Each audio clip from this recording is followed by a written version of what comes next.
So BraX, you're a smart person. The very first thing you're going to notice when you look at this video is how much drink I have left. This is a horrible Snapple drink that's lemonade watermelon. I don't have much. And you know what that means? That means that I've already recorded the main video that you are about to watch, but I've realized I should have added a couple more things. One of those things I should have added was the stuff that I'm holding in front of me.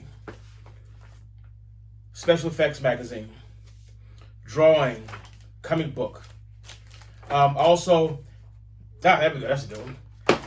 Heavy metal magazine. These are graphic novel excerpts or comic books or how to do special effects in comic books and anime. This is behind the scenes. How did they get to this point? What do they do? The cool thing is, this is a collection of somebody else's artwork. The great part about having one of these kinds of magazines, one of these kinds of graphic novels, one of these kinds of things is you get an opportunity to see some of the best of the art that's been around for this era of what we're living in right now. That's the great thing. One thing that I can guarantee is every single person in that stack of magazines and stuff that I just put down there were in the exact same spot as you right now. They were learning to draw for the first time or starting to blossom with drawing for the very first time. The cool thing about that is they learn to get better. They practice. Everything is about practice. The more you do it, the better you become at it. I will show you, not in this video, but in other videos, how to focus that drawing energy into something that could be awesome or something that could focus you into being or to using that skill for other things. Cool things. Right now I'm holding, this is my bad boy, my iPad Pro 2017 model, gold, best machine on the planet. That's it right there. You know what? We're not going to be using this anytime soon. So what I'm going to do is I'm going to nicely and politely put this here over yonder. Because it's not about the technology. Those guys that's in, those guys and gals that are inside of that magazine, those magazines and those comic books, they learned the basics before they got into the technology. People who learn to do the groundwork become so good that they can use a machine like this here and do great things. If the power goes out on the planet, we no longer have any more power, and we have to use not a flashlight, what do you call those things? A torch to light everything up. You know what's going to happen? You will be able to still draw because you'll have those drawing skills. It's one of the reasons why practice. That's the reason why you got to do it, because if you don't do it, you're never going to get better. I'm not saying that you're bad. I'm not saying that you're good. I saw some of your stuff. It's good. In the future, I don't know how we're going to do this here, but we're going to have to get you some type of anatomy book.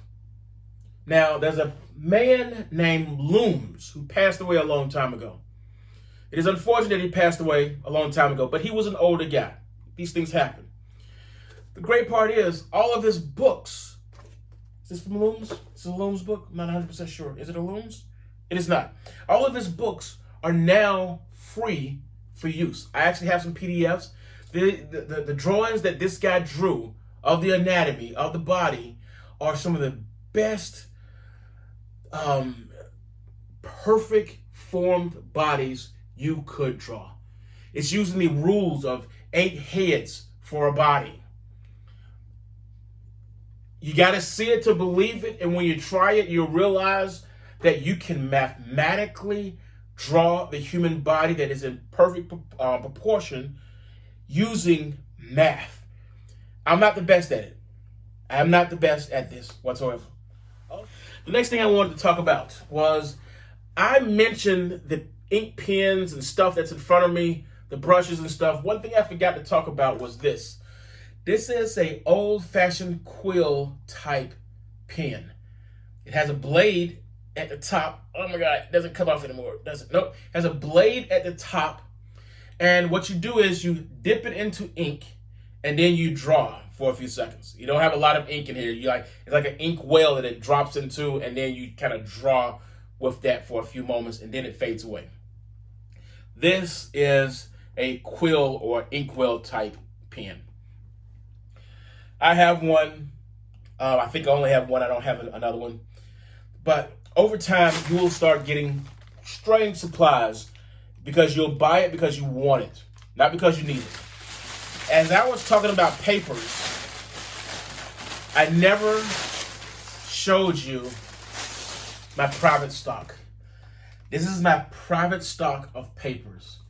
Mohawk paper. This is actually made in New York. I've got a couple of glossy papers here, white. And I also have a 9x12 notebook or sketchbook, and this is specifically designed for ink pens. And then there's Bristol board. Bristol board will become your best friend besides spiral notebooks. So, as I show you the Bristol board, this is nice, super thick paper.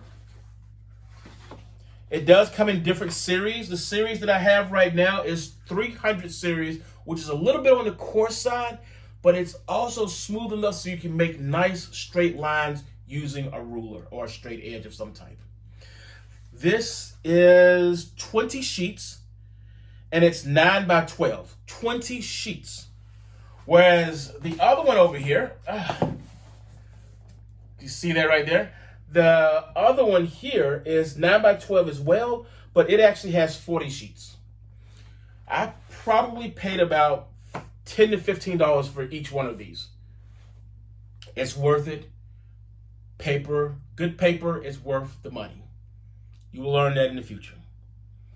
For now, this is all I'm going to say about this.